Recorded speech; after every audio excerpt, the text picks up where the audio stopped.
Welcome to the Average Nobody's Podcast, the ultimate home for wrestling enthusiasts, beer drinkers, movie quoters, and pop culture connoisseurs. Here are your hosts, Matt and Ryan. Welcome to the Average Nobody's Podcast, number 49 for September 27th, 2017. On today's show, we have Kevin Durant versus the Internet. What are we watching? And we wrap up with our TV club highlighting The Deuce, Episode 2, Show and Prove, and Episode 3, The Principle is All. You can chat with us on Twitter, at Average Nobodies. Toss us a like on Facebook, at Average Nobodies. And heart all of our pictures on Instagram, again, at Average Nobodies. Don't forget, this podcast is available on iTunes, Stitcher Radio, and YouTube. My name is Matt. Here with me, as always, is Ryan. Matt, nice to be back. Missed a week, and I honestly felt like an eternity. Like I'm so used to being in the swing of things. Yeah, you know? Yeah. It felt like a long time, but luckily our main news story that we'll get into in a second, it aged like a sweet wine, like a nice wine. So which is odd because a lot of things don't do that nowadays. It's pretty much one and done. Yeah, absolutely. So it's still good to talk about. So top of the show right now. Let's get right into it. Let's get ready to rumble. We have Kevin Durant versus the Internet. Really, this is another scenario where the Internet turns yourself against yourself. So it's really just Kevin Durant against himself. You know what it does is it gets you second guessing too much. Yeah. Because, and obviously we don't know what it's like to be rich and famous or good at good things, sports primarily. But I mean, but I'm trying to think because imagine being so good at everything, right? And people like that, they surround themselves with yes men for the most part. Yeah. You're making all this money and people are going around, your shit doesn't stink, everybody tells you everything you does is great. And then you turn on Twitter and somebody calls you a piece of shit and you suck. And it's like, what do you know? What happened to all the compliments? So, I mean, I'm not defending what he did, but I think he needed to bring some centerness to his universe. Yes. And maybe that's why he did what he did. So, for those of you who are left out in the dark here, you must live under a rock because this happened about a week ago now. But Kevin Durant apparently has these fake Twitter accounts that when people bash him on Twitter, he goes on and basically defends himself from these accounts. And the reason why we know that is because he forgot to switch back to one of the fake accounts and was tweeting from his regular Kevin Durant account, right? That's the gist of it, right? So we find out that he has these multiple accounts, and then there's people thinking that these same people also have the same accounts on Instagram, so they're thinking it's him as well. It's a bad look. It's a very bad look. And like you were saying, these people like Kevin Durant, like LeBron James, the reason why they can't handle the scrutiny is because they, like you said, they have yes men. Since they were kids, they've been the best at in this case basketball, better than anybody else. They've been the best. So they have no people and then once they get out into the real world, and Twitter is a very terrifying place for people. If you're not Twitter tough, then you're not tough at all. No, and I think the world that he's created for himself isn't realistic, with all the yes men. Right. But then again, we don't want to go too far over the other edge and say Twitter is the real world either, because Twitter's deranged. Oh, no, Twitter is definitely not the real world. No. But I think he's trying to find some type of balance in that. Yeah. But still, come on. How much time do you – it's not even the act of doing it. It's the time you have to put in to go to yes – because his mentions must be just insurmountable to filter. Yeah. So he's got to find, a negative mention. Then he's got to log in because he's going to have to be logged into his main Kevin Durant Twitter account. Yeah. So luckily, I think with the Twitter account, you can with Twitter accounts you can swap back and forth easily. But you still have to set up this account with a different email address, with different names, with a different picture. You can't just be like a Twitter egg, or it's going to look weird. You know what I mean? It's not going to carry as much weight as he wants it to. You gotta put in a lot of work to do this. This is not just an easy thing for him to just do. He has to really put time into this. And it's at the end of the day, it's why are you doing this? Why even, if it bothers you that much, just don't be on Twitter. Right. Get off Twitter. Yeah. Does you responding to yourself, does that actually boost your self-esteem? Really? You know? That's the weird part. I must. Why else would he do it? It must, and that's deranged. Yeah, it has to move the needle somewhat because he wouldn't be doing this otherwise. Like, what is he proving by being other people to like talk to these people? Like, no, Kevin Durant, like this, and that, like, whatever. I mean, it's like, dude, you gotta like, you gotta. I mean, if he ever, clearly he doesn't play video games because when I go online and play video games, I'm not very good when I play online with other people. My inbox is just filled with messages to kill myself, like from like 14-year-old kids. Like, and I'm not on there like creating fake Xbox Live accounts to like help defend myself. It's just like whatever. It's fucking. This is the world. This is the internet. But it's part of being a part of this warped universe. And you're not forced. You can easily not have a Twitter account, Kevin Durant. Just don't have one. Instead of 10, have none. Have none. I think the answer is less. Do less. Have none. Just get off. And I think he's still active on Twitter. Like if that happened to me, I'd be gone. Yeah, that's it. Although he hasn't. You gotta go. Yeah, he tweeted a couple days ago. He said that he was going to take a back seat and focus on basketball, but it doesn't seem that way. Now, does it? It doesn't. I mean, the season's starting soon, so he's really not going to have much of a choice. Yeah, I guess we'll see. I mean, we'll see. You know, I don't know. I mean, and now, so what athletes do you think? That's what I was just gonna say. So this begs the obvious next question is, how many other celebrities do this? And the answer is probably a lot. I think a lot. If Kevin Durant is doing it, right? I feel like there are other people that are weaker, like as far as like being a shell of a man. Like I feel like there are people that are weaker than this that are like going way above and beyond. I mean, you have guys. I mean, as low. I mean, at his level, there's probably a handful. But when you start getting lower, I mean, you have people that like. I'm sure that there's people that like. You know, Instagram commenters right now are really hot. It's like depending on like who comments on your Instagram, you can get really popular or not at all. You know what I mean? Things like that. Yeah. And also like you have like, I've heard of instances of comedians, you know, creating other accounts and commenting on their own things, like funny jokes that they would say. You know what I mean? So it can get like interaction and like things in the comment section, like things. So it looks like people are commenting. Yeah, think people are like, you know, whatever. I've heard of that before. So I don't think Kevin Durant's the only one. It can't be. There's more out there, and you know what? It's only a matter of time. They're gonna slip up. Yeah.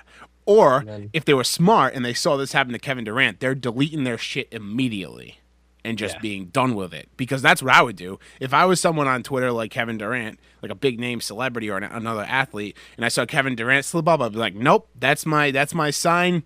I shouldn't be doing this. I'm out of here. A wake-up call. Yeah, it's my wake-up call. Get out of here. Before we go into this bonus Twitter thing, I just want to tell Kevin Durant, you lose against the internet today. It's all there, black and white, clear as crystal. You get nothing. You lose. Good day, sir. But speaking of Twitter, there's an exciting or not so exciting new feature that's being tested right now with some big Twitter accounts. And it's doubling the amount of characters you can tweet. Ryan, what's your take on this? I don't like it. I don't like it either.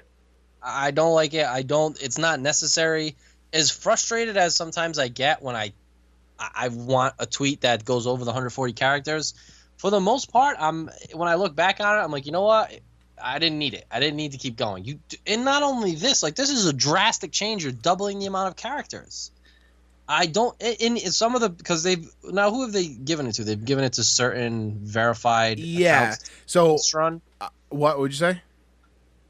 They've given it to like certain accounts to do like a test run. Yeah, so certain accounts are tweeting at 240 characters. One of the accounts that I've seen that I know is Big Cat from Barstool. He has 280 character limits, and he said something funny last night on Twitter, basically like adding Jack, who is the CEO of Twitter, right? I think CEO, or he's a higher up guy. He tweeted him and was like, "Listen," he's like, "I appreciate you giving this to me, but I hate it." And I don't want to use it. Like it's and then like someone else on Barstool was tweeting him and being like, "Oh, dude, you're so lucky. Like you got to be like one of the golden children, like to test it out." And he goes, "Dude, it's a curse." He said it's like writing a 10-page report with only 3 pages of material. He goes, "I'm gonna have to double space this shit." So it's like, you're right. There's never been a time where I was like, God damn it, I wish that I had more characters. It makes you be more creative with your tweets, which in turn makes all of, you're playing on a level playing field. Everybody has to put 140 characters. So Twitter has this feeling all its own because of that. You know, like it's not Facebook where you can put long form in these fucking long paragraphs. If you don't share this, someone's gonna kill you in your sleep. Like you've seen those before. Like that's not a Twitter thing. Like people post these short little. It's 140 characters. It's great. Doubling it is insane. I would see maybe if you did like 200 or 160 or something like that. But doubling it is crazy. You're completely changing the landscape of Twitter and what Twitter is. Yeah, and honestly, why did they go to doubling the amount of tweets and not add in an edit feature? Man, the edit. Me and this dude I been following for a while now, Sam Sheffer. He used to be a blogger and a writer at The Verge and Engadget and Mashable. He has been begging for the edit feature for years. He's like, yeah, Twitter, like Periscope is great, but how about we can edit our tweets? He's like, this feature is great, but how about we edit our tweets? The edit feature needs to be added in. Now I understand how the edit feature can get kind of like squirrely, where Twitter is a good news outlet and you don't want things being manipulated, right? But you can have like 99.9% of the time, people will want the edit feature for when it's like 30 seconds after you send a tweet and you realize, fuck, I misspelled something, because that's happened to me 1,000 times. Like, that's what it's for. It's not for taking a tweet you wrote a year ago and going back and editing it. So there's gonna have to be a time limit on when you can edit tweets, I think, if they end up adding a feature. But that's a feature that we want, not adding more characters. No. Just let us manipulate the characters we have. It's like, I don't know. It doesn't make sense to me, and I think before they add more characters, I would rather be able to edit. And if you're gonna add more characters, don't double it. That's silly. Like, that's not a gradual change. No. Yeah, exactly. I'm looking at my Twitter feed right now. I just have it open on my phone, right? So I'm looking at on one page, right, with it looks like it's probably about 140 characters and a GIF, and then someone below it has about 140 characters and 2 pictures. That takes up my whole screen on my phone. If somebody has 280 characters, they're going to be able to take up one whole screen on my, like, one whole, like, just like without touching it. It's going to be one full screen. So one person's tweet. That's too much. And I know you can still, like, you can space it out and, like, really, like, fill it up, but it needs to be, like, a scrolling thing. It's going to end up turning into, it's going to look like a Facebook feed. It's going to be all this text and then a link. You know what I mean? Like, if you need to put a link in there, the shorter and this changes a ton of stuff for people who work in social media. I do social media for Save the Bay. This is going to change a ton of things for how Twitter is used. It's just an interesting move, and I think that they're doing it to stimulate their stock, honestly, to see what it does. Like, does it make it go lower? I don't think it can make it go lower, any lower. Does it make it spike a little bit? Do people find it more interesting? Like, people who would, like, invest in things like that. I don't know. Do you think? I mean, I wonder. I guess it depends on how people take to it. But the consensus I'm getting is not good. No, people don't like it. I just put out a poll. Let's see how it's doing. I put out a poll on @MakeMoviesGreat, our other podcast, Make Movies Great Again, and it only has 10 votes. But right now, it's 50% of people want it to stay at 140. 13% say keep it at 280, and then 38% of people say keep it greater than 140 but less than 280, so somewhere in the middle of that, if you're going to change it. So, yeah, that is interesting. And nobody said they wanted more than 280, which I could have agreed. Because then you just get into Facebook at that point. Like, you're basically just writing Facebook posts. Yeah, exactly. So 280 characters, interesting. I feel like it's going to go through. I feel like this is going to happen. This is going to be the future of Twitter. I don't feel like they're going to just, like, I don't think they bring it to all these, like, very public Twitter accounts without it being, like, a definite thing, and they're just going to, like, see how it, without breaking Twitter. As long as it doesn't break Twitter, then I think they're going to go forward with it. So Well, we'll see. Maybe it'll improve. I don't think it will. Yeah, I don't think it's gonna improve. It's gonna make I don't know. I don't think, and the thing is too, I don't think it'll make things worse either. But Twitter is such a unique environment as far as social media goes. No other social media account has been able to replicate it. Like the way it filters news, the way you can, it's like, and you can, it's like unfiltered sharing. Like Twitter's one of the only social media sites that's not gonna flag you for putting porn up. I mean, not that I'm like, well, we'll go back to the Ted Cruz talk. I'm not like liking porn on my Twitter account, but to some people, like Ted Cruz or Ted Cruz's intern, that's important to them. So it's the Wild West. It really is. I quote Barstool Big Cat on that. Twitter's the Wild West. There's so many like subsects of it and like things like that. So I don't know. 280 characters will be interesting. It's gonna give a lot of people that shouldn't have that many bullets in their gun. It's gonna give them more ammo. So that should be interesting. Rants are gonna get interesting. Because then they're gonna be never ending. Yes. All right. Enough about Twitter. Ryan, what are you watching? What have you been up to? So this is the time. This is the time of year. This is my time. Yep. All the shows are coming back. Finished The Sinner, which was the show on USA that premiered this year. Jessica Biel was the lead, and it was like a miniseries. It's only going to be this one season, and it was fantastic. It finished not tonight, last Wednesday, and it was awesome. It was kind of like The Night Of in reverse, where I mean, you know how did you watch The Night Of? I watched. I didn't finish it. So you know how like the whole thing is based on like who did it? Yes. So in The Sinner, the crime in itself, it happens within the first 20 minutes of the episode. Yeah. But then the rest of it is figuring out why it happened. So I honestly like that setup a lot more than The Night Of, because The Night Of, it was so well done and it was really good, but you knew it's like, this is the type of show where they don't really care about telling you who actually killed the girl.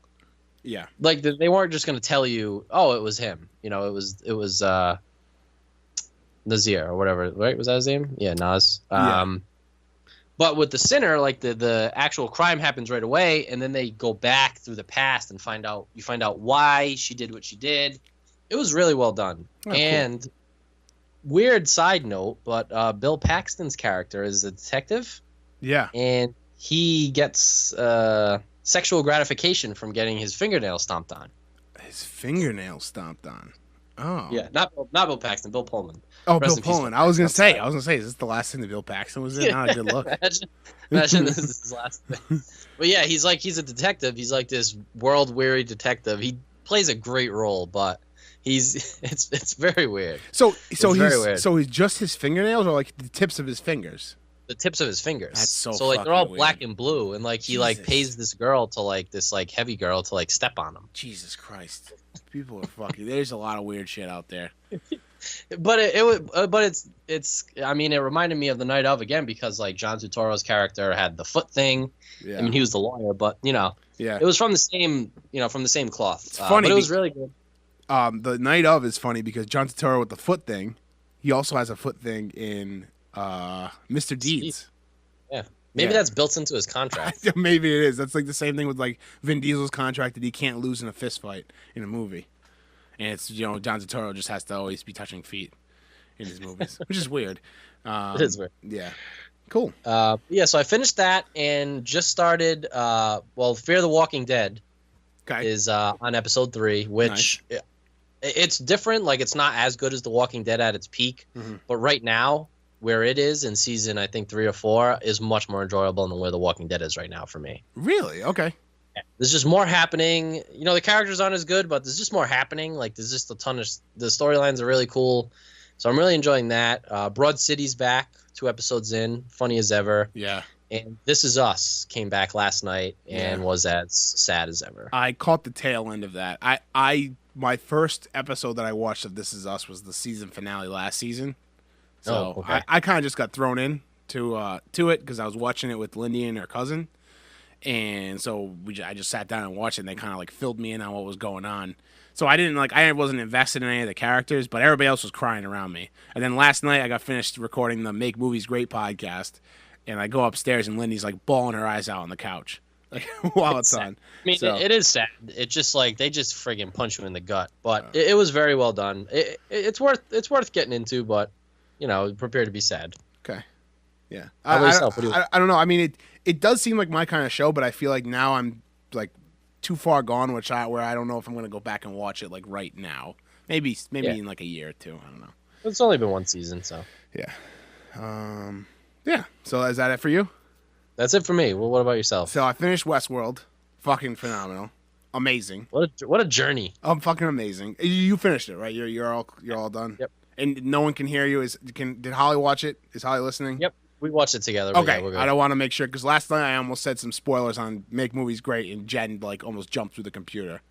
They're still watching. Yeah. it? Well, Adam's like, don't no spoilers. Jen didn't see it. Or she's like halfway through. But dude, it was really good. So I was talking last night about it. So first of all, it's like up my alley 3 different ways. It's sci-fi, right? It's got Anthony Hopkins in it, and it's a Western. Like I'm like those 3 things. It ticks every box for me. So it was just awesome, and I love the twist at the end. I guess the somewhat twist where you figure out like, or like from I'm still trying to process it, but like from what I understand, the maze was the host trying to figure out that the voice in their head not to be Arnold's and not to be their creators, but to be themselves, so they're actually thinking, right? Right. Okay. Yeah. So I'm glad that I got that. But awesome. The acting was really great. It's just like I don't know. HBO does such like the shows on such a grand scale that it's like amazing like that they can do that. I don't know. It just was awesome. It's unreal. Every episode's like a movie.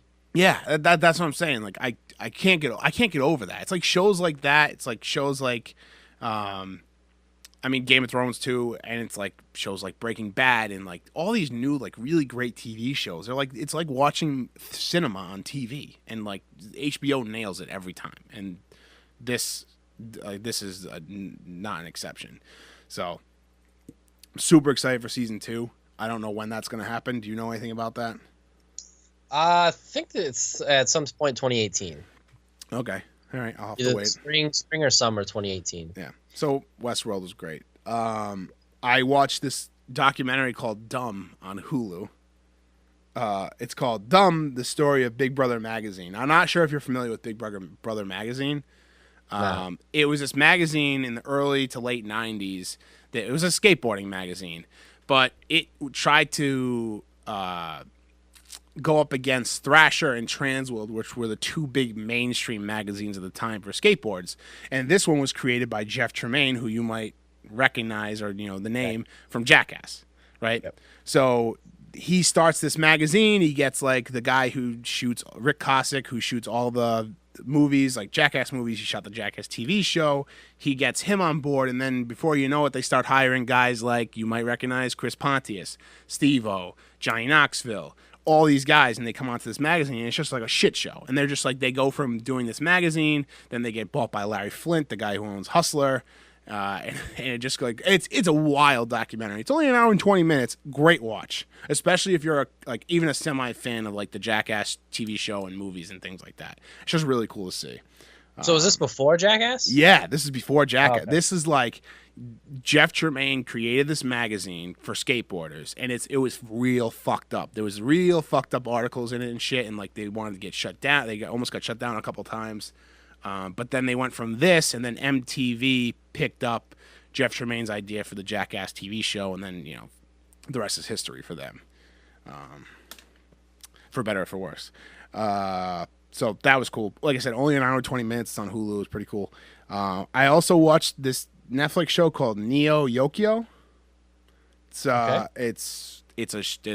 anime done on Netflix, starring the voice of Will Smith's son. What is his name? Jaden Smith. It's super weird and super quirky, but it kind of works. It's super strange, but it's basically like I think that I don't know for sure. I'd have to look this up, but it seems like Jaden Smith like wrote it. It seems like if you took a lot of his weird tweets and put them all together, and then created a TV show about it. It's an odd thing, and it's like New York in the future. It's like that's why it's called Neo Yokio. It's like I don't know, it's like New York. So that was kind of cool. So that's about it. That's all I'm watching. Oh, and I watched Gaga 5'2" on Netflix. Was that good? Yes, it was very good. Very good. Highly recommend it. And the Jerry Seinfeld special too. Highly recommend that as well. Yeah, had a busy week. I watched some of the Seinfeld one, and then I ended up switching it, but I really want to see the Gaga one. I'm a big fan of her. Yeah, she was awesome. It's really cool. It's really like I was telling Adam last night. It's really real because it's done with one other camera. It's not like a huge camera crew following them. It's probably a guy with a tiny little video camera like mine, just like following Lady Gaga around, like while she's recording her last album and when she's finding out about like if she's going to get the Super Bowl or not. It's really cool. Nice. Spoiler alert, she does get the Super Bowl halftime show. Yes. If you didn't know, you know that. I did know that. So, yeah, that was cool. And the Seinfeld special was cool, too. It kind of reminded me of that. Did you ever watch that special with Billy Crystal on HBO called 700 Sundays? No. It reminded me of that. It's like a mix of, like, stand-up, and then he also, like, tells the story of his life. So, it's very similar to that. Of course, like, Billy Crystal's is, like, 2 hours. But, you know, this one's I think it's only like an hour. But it's really good. It's really good. And I love what Netflix is doing with comedy specials. They're just, like, churning them out. Yeah.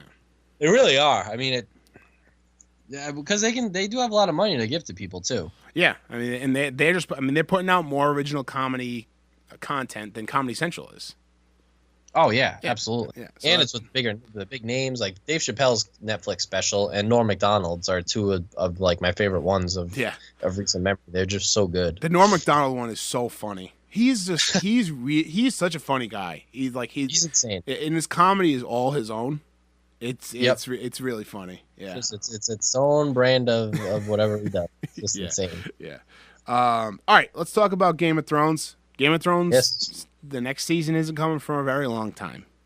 No, but we have some news. We do know who some of the directors. I don't know if these are all the directors. There's only going to be 6 episodes next season. Yeah.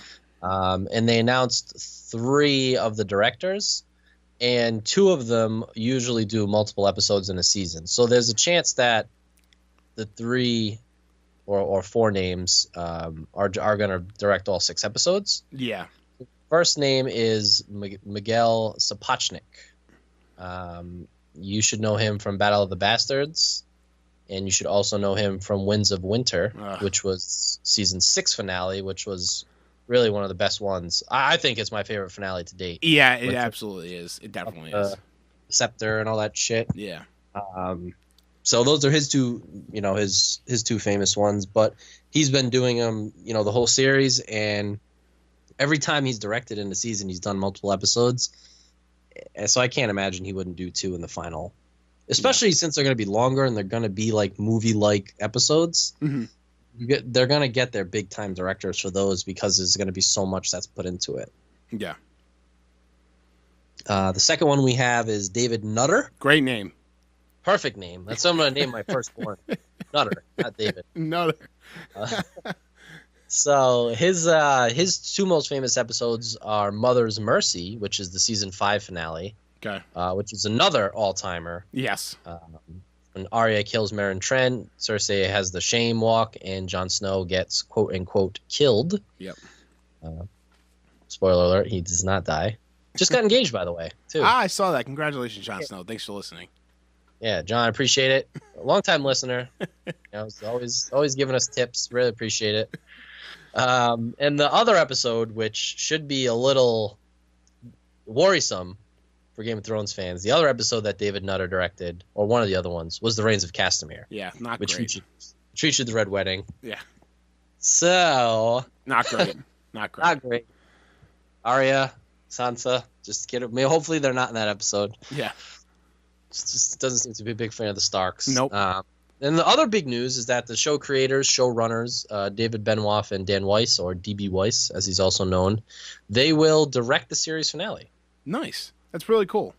And you know what? I didn't know that because they've directed episodes before, but I guess I don't know if it's the TV Guild or whatever. Yeah. They only allow you to credit one person. Yes, I actually, Lindy was actually explaining that to me last night. I didn't realize that. I thought this was going to be like their first episode that they directed together, but I guess that's not the case. Yeah, that's cool. That's really cool. Maybe they should just do like a combination of their names.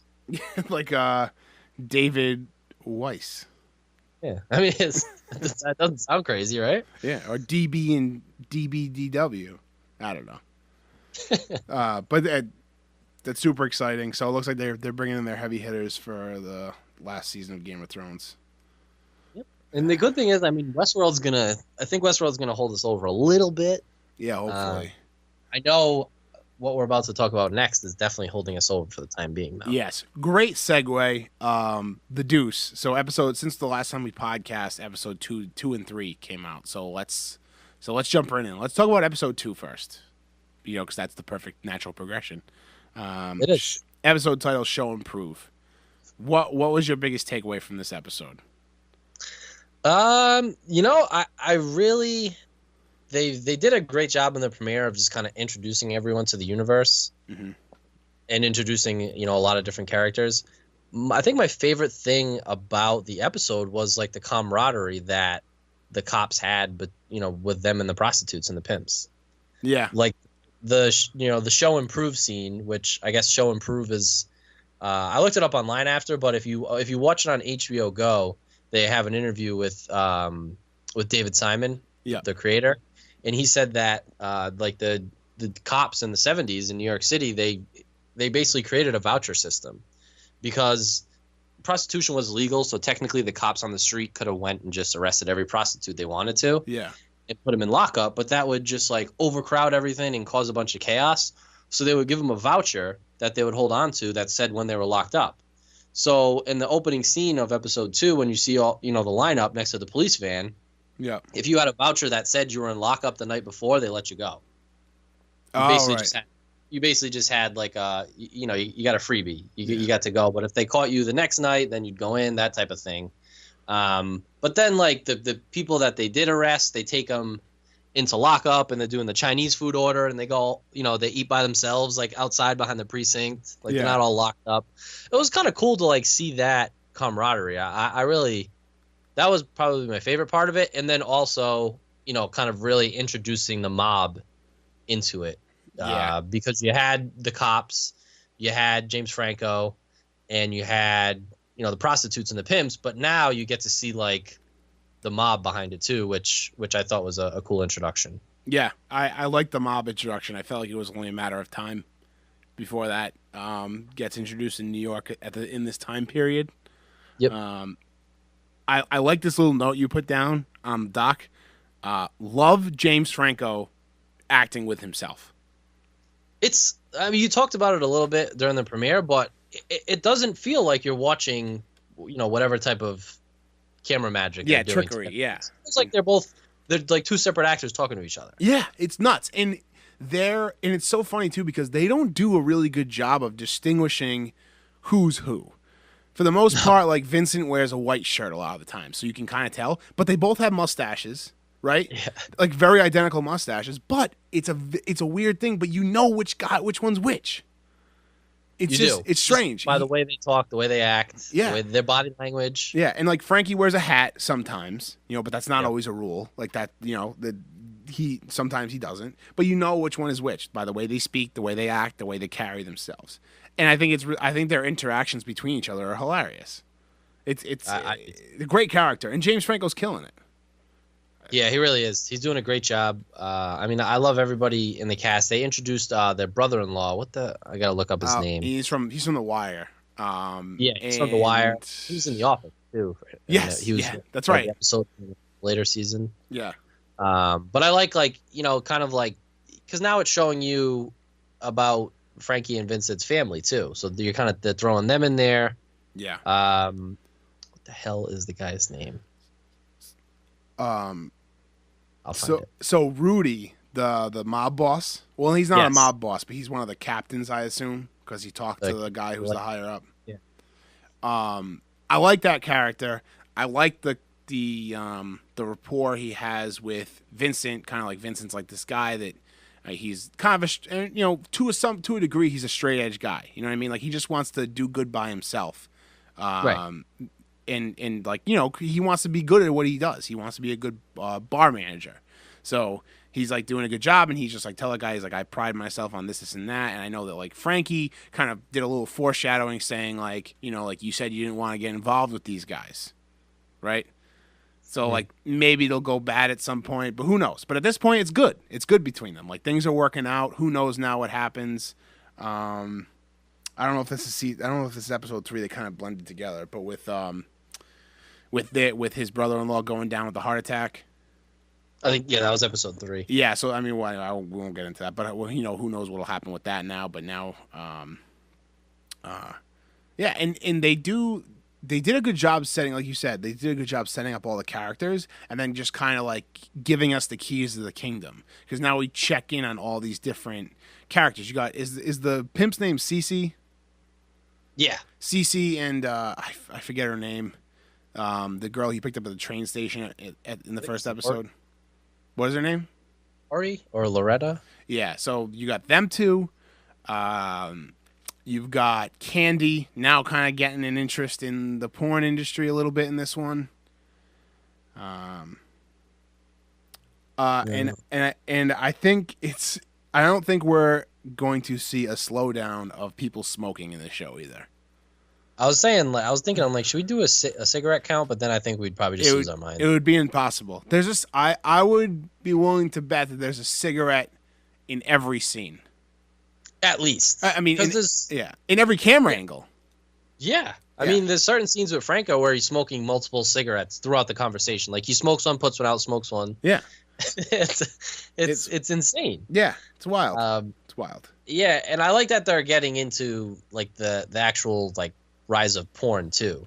Yeah. Because like I think like you can only go so far with like the actual prostitution part of it. Yeah. Because like you have like the ones who are just doing, meeting up on a guy, giving him a BJ in a car, whatever. And then you have the one where the girl who goes and watches the movie with the guy. Yeah. But like I feel like that there's only so many stories you can tell in that aspect of it. Yeah. But for them to introduce the porn part of it this soon, and I like that Candy's going in and wants to like be behind the scenes. Like she's not going in to go into porn just to like have sex with more people. Yeah. Like she's kind of fascinated at a different aspect of it, which I also like. I think it gives her character like a different.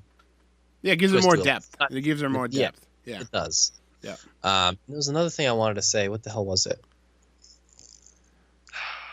I forgot. So Ralph Macchio is in this episode. He looks exactly the same. He looks exactly the same that he did in My Cousin Vinny. Yeah. He looks the exact same.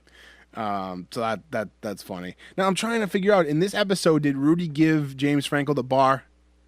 Yeah, so he gives it to him, and then in episode 3 is when like episode 3 starts with them like doing the construction. Right. Oh, that's right. Yes.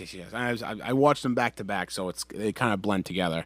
I did. Yeah, but he anyways, gives them the gay bar. Yes. Or it was a gay bar. Yeah. And then that's how episode 2 goes. You want to jump into episode 3? Yeah. So episode 3 is The Principal Is All. Now we can just kind of like talk freely about everything. Directed by Franco, this episode. Yeah, I thought that was really cool. I had to actually go back and make sure that the other episodes weren't directed by James Franco, and they're not. It's just this one so far. Yep, just this one so far. Yep. Yeah, really good episode, right?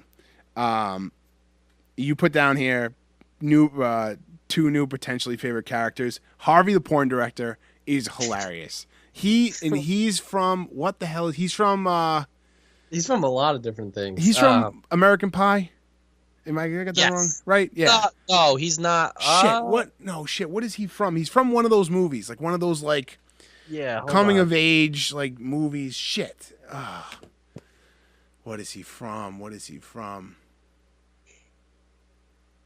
I don't know. I have no idea. But anyway, great character. Like him. Big Mike. I have a question. Yes. Okay. So at the beginning of this episode, you see Big Mike shake down this guy for some drugs. Yep. And he gets all kinds of fucked up, right? What do you call them? Bombers? Yeah, almost goes after Candy. Yeah, almost goes after Candy. Like, had a weird look, and she looked very scared. Right, for someone who's very strong and independent, she looked very scared. Mm-hmm. I didn't really get that. And then he like saved the day in the bar.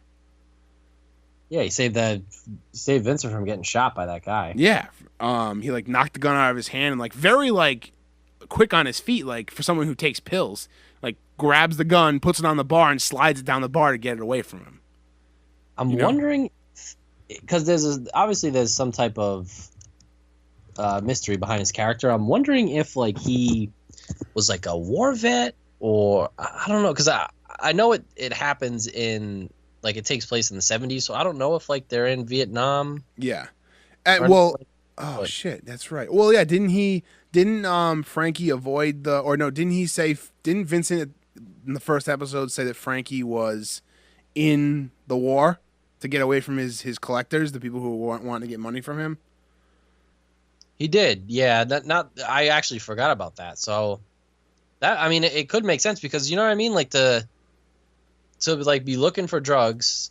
Obviously, like you're dealing with something. You're not just gonna go and be like, yeah, sure, I'll just I'll just take whatever. But then he obviously has like still some goodness in him. But I don't know. He's very interesting. But I hope kind of he stays linked up with Vincent. Like Vincent gives him a job at the bar somehow. Yeah. So you were saying how you liked the camaraderie between the prostitutes and the cops. I like the little like thing going on between Vincent and all his like pimp buddies, like that come to the bar and patron his, right? Isn't that funny? Like Method Man's character, I forget what his pimp name is, but like Method Man's character, like his boy, and like he knows all these guys, and they all came from the Asian place, the Korean place that he used to bartend at, and like they're all patronizing this place now, and they're like all like they know each other, and this kind of like this like, you know, like it kind of seems like for those guys and for Vincent, it seems like a safe place because they're all like the same people, and they're all like not, you know, it's not like a just saying kind of like seedy dive bar where, you know, well, from an outsider it might seem like that, but for the people inside the bar, it's a very like safe place with all of their colleagues. You know what I mean? Yeah, that's kind of the thing. And Vincent always seems the most comfortable when he's around those type of people. Yes. Okay. Harvey Wasserman is the character that plays the porn director, and he was in. Because he's been in it. He was in Superbad. He was in 10 Things I Hate About You. Yep. Sausage Party, Hail Caesar. What is he in that I... Oh, he was in The Master of None? Okay. He was there's something that... there's something that I know he's from that like is going to kill Harold me. and Kumar Go to White Castle or one? Oh, yes. That's it. Yes. He's the roommate. He's the other roommate. Yes. Okay. Goldstein, right? Isn't his name Goldstein? Yep. Yeah, okay. Goldstein. Yeah. He always plays a super Jewish guy. That's so funny. Yeah, that's it. That's the one. That was gonna kill me all night. But I like this bar now that Vincent's running. I kind of don't like that Frankie, and even though I like the interaction between Frankie and Vincent, I don't like the Frankie's hanging around because he's a loose cannon. Just going around. Yeah, like what he was doing with the banging, hitting the pool table. Yeah. Although the scene at the beginning when he's gambling and he takes the change out of all the things is pretty funny. Yeah, that was funny. Yeah, that was good. He's a funny character. So, but hopefully he doesn't get Vincent into too much trouble. Because like Vincent's a nice enough brother where he was like, there's a scene where he first meets with Rudy about paying them back and how they're gonna do it with like the construction workers union and things like that. There's a scene where Frankie's sitting at the bar and not even like involved with the conversation about his debt.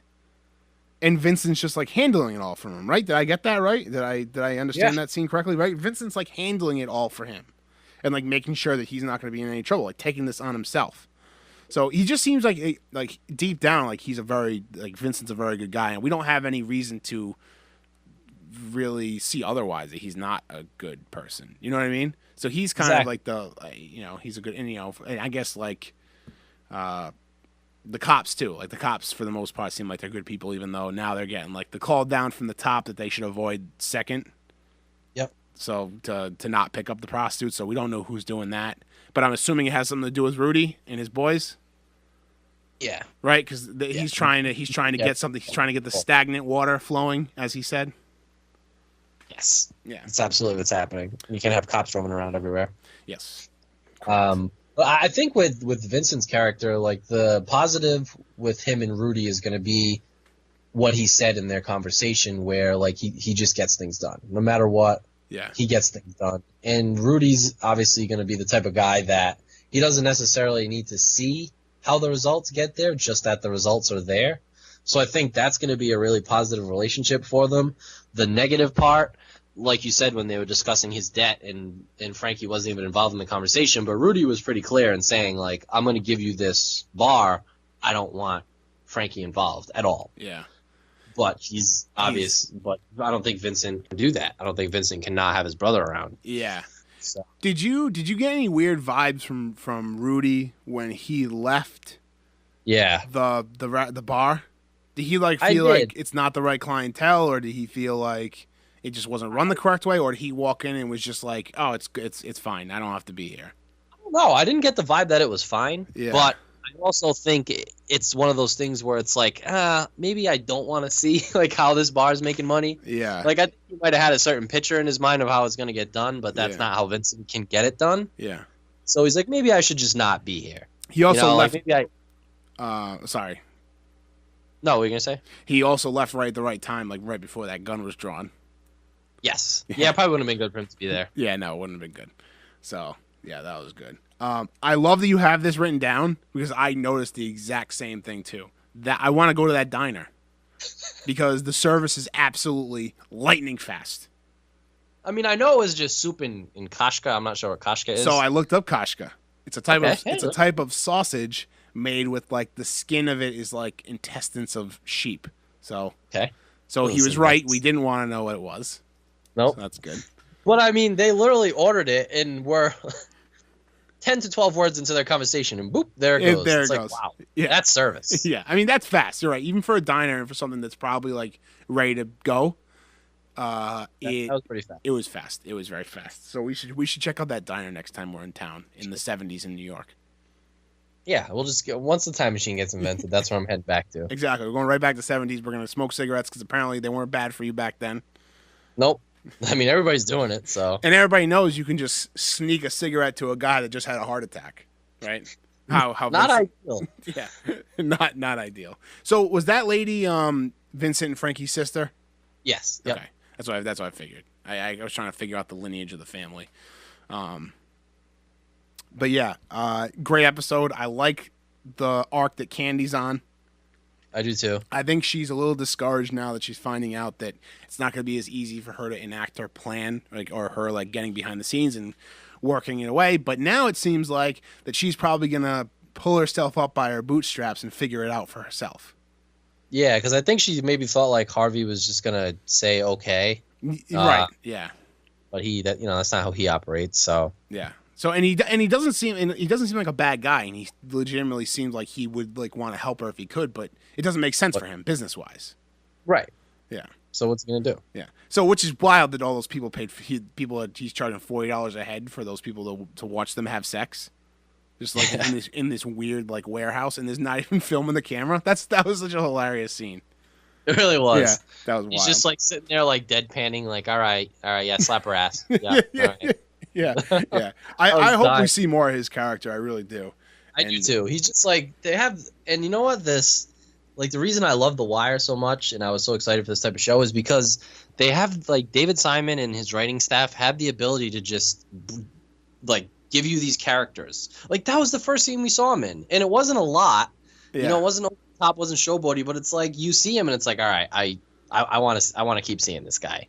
They have the ability to write good characters, and they cast immaculately. So it's just a great combo for a new TV show. Yes. What do you think of Abby? What? College girl, Abby. I see now. When I was watching episodes 2 and 3, did they show her in 2 at all? A little bit, I think. A little bit, yeah. I wasn't sure how she fit in this whole thing. I wasn't sure how I know that she had met Vincent, right? They know each other. Yeah. but I wasn't sure how she was going to fit back into it. And then when she came to work at the bar, I was like, okay, now she's going to get worked back into it. I'm assuming she's going to be Vincent's love interest or something. That's what it seems like. Right? They're going to get involved with each other for some reason. Yeah. Because, I mean, they're playing it, slow with her turning down his breakfast invite. Right. Which was kind of really cool because you're watching all this stuff happen and you're not realizing that all this stuff's happening at the bar at like 4 and 5 and 6 a.m. Yeah, after they're all like off. Yeah, after the pimps are like so-called off the clock, Yeah. And I thought that was a really cool scene. Like you go out and it's like dawn. Yeah. But yeah, so it seems like she's going to be that, which is interesting. I mean, I like her character, but it is going to take some getting used to because even though Vincent's not a pimp or a prostitute or a cop or anything, his character fits flawlessly into that universe. Yes. I mean, he might as well be one of those people. Yeah. And he is one of those. Yeah, and she sticks out like a sore thumb. She does. Yeah. So we'll see. I mean, I have faith that they'll turn her into something, that we'll want to watch. I don't hate her at this point, but if I had to pick a weak point in the show, it would be her. Yeah, I agree with that. I would agree with that as well. No Yeah. money. Yeah, I don't know. Yeah, I think that would be the weak point. I kind of like that guy who just pays the prostitute to watch movies with him. Me too. Yeah. Also, she seems like she could be a good character. She's like she wants to read and whatnot. Yeah, like she's just not just happy like being what she is. Yeah. I also like she had like that money in her hand and she only took what he owed her. That was honest. That was very honest of her. Her pimp, and I don't know his name. Larry Brown. Larry Brown. He is hot and cold. He was like really mad with her, but then it seemed like he ended episode 3 like kind of like happy with her, like with her Understanding, yeah. Yeah, understand. Well, I mean, yeah, understand because she like made more money for him, but he's like hot and cold. Cece, I'm still trying to read because he's a ruthless motherfucker. You gotta remember, he stabbed that poor girl in the armpit in the first episode. And he killed the guy. And Oh, we that's forgot right. to talk about that episode too. That's right. He fucking stabbed that guy. He fucking Well, stabbed he that saved guy. her. He did save her. Yeah, he did He save her. saved Laura. Yeah. And like, I mean, that's like some street smart stuff to know that wasn't a real badge because he could have killed the cop. Yeah. Now, how did he know what a real badge looked like? How did he have a real badge on him? I forgot. I don't know if Does he they just like carry it around? if they alluded to it. Maybe like he got it when he became a pimp, so like you can tell. Because I'm assuming that must happen often. Yeah, So, probably. like, oh, I'm a cop. Follow me into this dark alley, and then they like kill you or something worse. Yeah. But yeah, so he maybe like it's just one of the tricks of the trade that pimps have. Just to have it to show it. Yeah. Yeah. But I mean, it was ruthless that he did it, but he did do it for a reason. Like he saved her life. Yeah. And it was interesting, like the conversation he had, like how he said, like you think that was him just like. It seems like it was an honest moment when him and Lori were in the bed together, and he's saying like how he wants to like go to Paris and like do his own thing. Yeah, I think it was an honest moment. Yeah, Yeah. because he's interesting. It's like they're building a lot of multi-dimensional characters. Yeah, I definitely agree with that. Yeah, there's a lot of characters like that.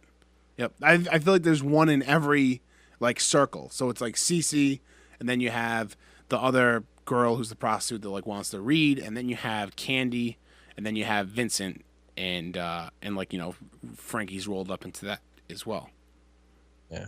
So. And then you have the reporter too. I wonder where like how she's gonna play in. Oh right, yeah. I don't know. When I watched the preview for this Sundays, it seemed like she was kind of a focal point. Okay. Not the only focal point, but like they showed a scene where I think she was like posing as a prostitute. So I wonder. Going undercover. Yeah, interesting. Yeah. You think if you saw enough of that, that wouldn't be my choice. Yeah. You know what I was thinking when I was watching this? When Candy was at the diner with her son and her mother, she went to the cigarette machine and bought a pack of cigarettes from the cigarette machine. When was the last time you saw a cigarette machine in a restaurant? And I know what you're going to say. Twin Oaks. What? Twin Oaks, exactly. Yes. It's not still there, right? I think it is. Is it really? Do you know what? You know what else too? Now that you say that, Twins Pizza. Yeah. Twins Pizza used to have one too.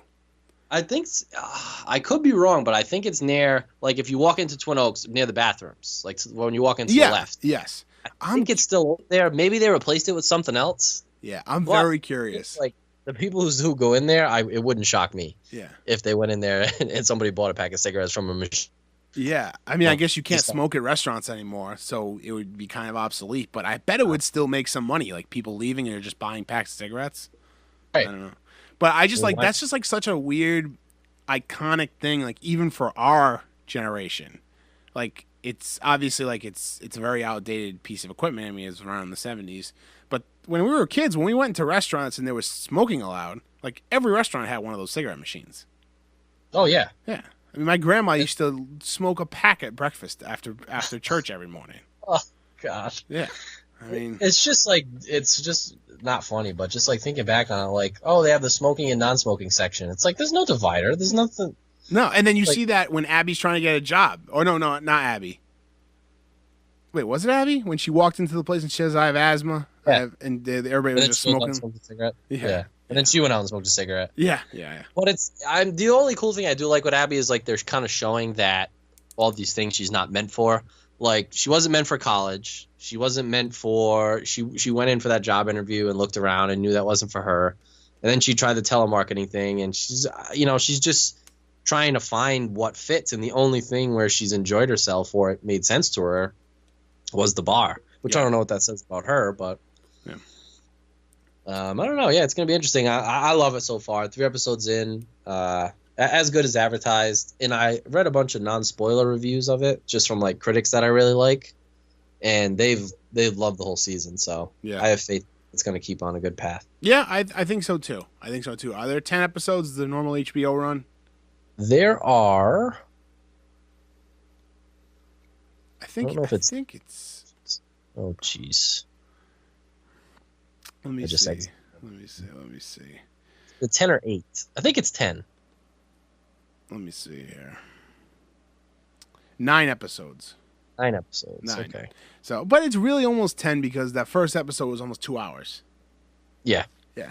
So, really excited for episode 4. We'll talk about that next week. You got anything else you want to add about the episode 2 and 3? I think I'm good. Yeah. Me too. I'm excited to see what happens with Vincent and what happens with Candy. I think the most. But you know, like I said, I'm invested in a lot of these characters. So As am I. Yeah. It'll be a fun run as we continue to go down it. yeah.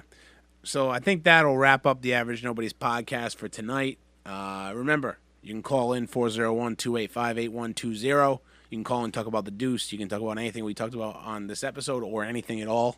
Just call us and ask us a question. Tell us a story. Tell us you love us. Tell us you hate us. Ask me how I'm doing. Ask us how we're doing. We love that.